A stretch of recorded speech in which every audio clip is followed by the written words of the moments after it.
បាទសួស្តីបងប្អូនបាទអញ្ចឹងហើយយើងមកតវីដេអូបន្តទៀតណាបាទអញ្ចឹងយើងថ្ងៃនេះយើងចូលដល់ចំណុចទី2បន្តប៉ះបាទអញ្ចឹងកន្លែងហ្នឹងយើងចាប់អារម្មណ៍ណាស្អីទៅបន្តប៉ះហើយបន្តប៉ះកន្លែងហ្នឹងគេចង់បដៅឬក៏សំដៅទៅលើអីគេបាទអញ្ចឹងមេរៀននេះគឺរង្វង់នឹងបន្តអញ្ចឹងមានន័យថាតំណាក់តំណងបន្តបាទប៉ះហ្នឹងទៅនឹងរង្វង់នឹងហើយណាបាទអញ្ចឹងហើយយើងតទៅទៀតបាទបងប្អូនមកមើលជាទូទៅបន្តិចជាទូទៅគឺថាម៉េចនិយាយថាបន្តប៉ះនេះរង្វង់បាទបន្តប៉ះនេះរង្វង់បាទនេះ A3 ឬក៏ 3A នេះបាទលក្ខណៈនេះបន្តប៉ះនៃរង្វង់ត្រូវតែកាយនឹងកម្មបាទឬក៏អង្កត់ផ្ចិតបាទត្រង់ចំណុចប៉ះនឹងឯងណាម្ដងទៀតលក្ខណៈជាទូទៅគេទាញបានថាបន្តប៉ះនៃរង្វង់បាទត្រូវតែកាយនឹងកម្មយើង OB បាទឬក៏អង្កត់ផ្ចិតបាទណាត្រូវតែកាយមួយកម្មឬក៏អង្កត់ផ្ចិតបាទត្រង់ចំណុចប៉ះអញ្ចឹងមានន័យថាយើងទាញបានថា AB បាទកាយទៅនឹង OB ត្រង់ B នឹងឯងបាទអញ្ចឹងណាឬក៏យើងអាចទាញបានថាមុំ OBA នេះគឺស្មើនឹង90ដឺក្រេបាទអញ្ចឹងយើងនឹងយកលក្ខណៈហ្នឹងណាជាទូទៅហ្នឹងទៅធ្វើការដោះស្រាយលំហាត់បាទអញ្ចឹងគ្រាន់មានគេហៅថាវែងឆ្ងាយទេគឺដាក់ជាទូទៅយើងយកជាទូទៅហ្នឹងមកដោះស្រាយលំហាត់មកយើងចូលដល់លំហាត់ទី3គឺថានៅក្នុងរូបខាងស្ដាំនេះបាទគេមានរង្វង់បាទចិត្ត O ដែលមានបន្ទាត់ប៉ះ TA ឬក៏ AT បាទបន្ទាត់ប៉ះត្រូវតែកែងនឹងកម្មឬក៏អង្កត់ចិត្តត្រង់ចំណុចប៉ះគឺតេនឹងឯងណាបាទកន្លែងនេះដែរគេប្រាប់យើងណាគេប្រាប់យើងថា OT ស្មើ TA អញ្ចឹងបើសិនជាយើងសិក្សាទៅត្រីកោណ ATO នេះកាលណាត្រីកោណមួយវាមានជ្រុងពីរប៉ុនគ្នា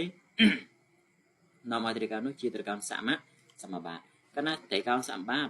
មុំនេះមុំបាតនេះដែលយើងហៅថាមុំ TOR នេះនិងមុំ TAO នេះគឺមានរង្វង់ស្មើគ្នាស្មើប្រមាណណាយើងគិតព្រៀងថាស្មើប្រមាណបាទអាគាត់នេះវា90ហើយហ្នឹង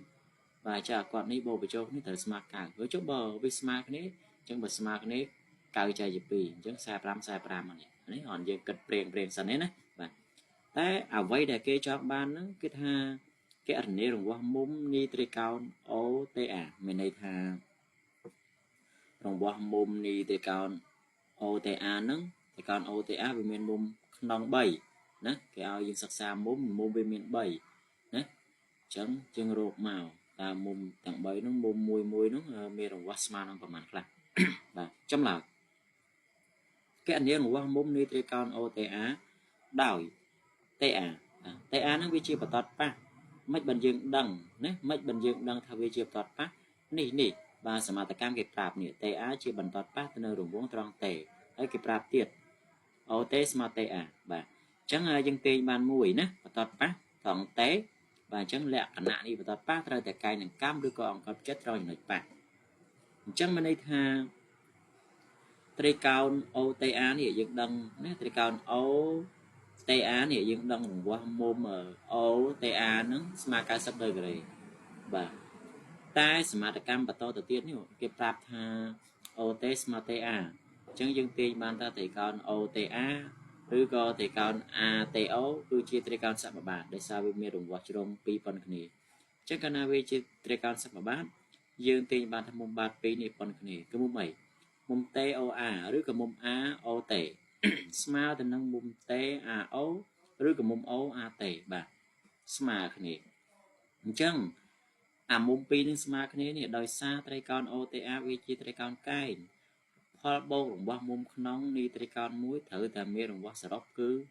180ណាបើចុះនេះអស់9ហើយអញ្ចឹងមានន័យថា2អានេះបូកបញ្ចូលនេះត្រូវស្មើ9ដែរ9នឹងស្អីគេគឺផលបូកមុំស្រួចនៃត្រីកោណកែងបាទអញ្ចឹងដាក់មកមុំ TOR នេះមុំ TOR មុំស្រួចនេះមុំផ្ចិតនេះបូកមុំ TAO បាទ TAO គឺស្មើ90ផលបូកមុំស្រួចត្រីកោណ OTA ដោយអាត្រីកោណទាំងពីរហ្នឹងសំទោសមុំទាំងពីរហ្នឹងមុំ TOR និងមុំ TAO គឺស្មើគ្នានេះគ្រូទាញបានមួយនេះអញ្ចឹងបើស្មើគ្នា1 + 1ស្មើ2 2មួយណាក៏បានដែរ2ដងនេះមុំ TOR ក៏បានឬក៏2ដងនេះមុំ TAO ក៏បានដែរបាទនេះ ស្មើ90ដឺក្រេអញ្ចឹងពុនទាញមុំ TAOO TOR មកនេះនេះពីរដងមុំ TOR ស្មើ90ទាញរកមុំ TOR ស្មើ90ចែកជា2បាន45អញ្ចឹង TOR ស្មើ45 TAO ក៏45អញ្ចឹងយើងដឹងអស់លេងណាដឹងអស់លេងប៉ុណ្ណឹងណា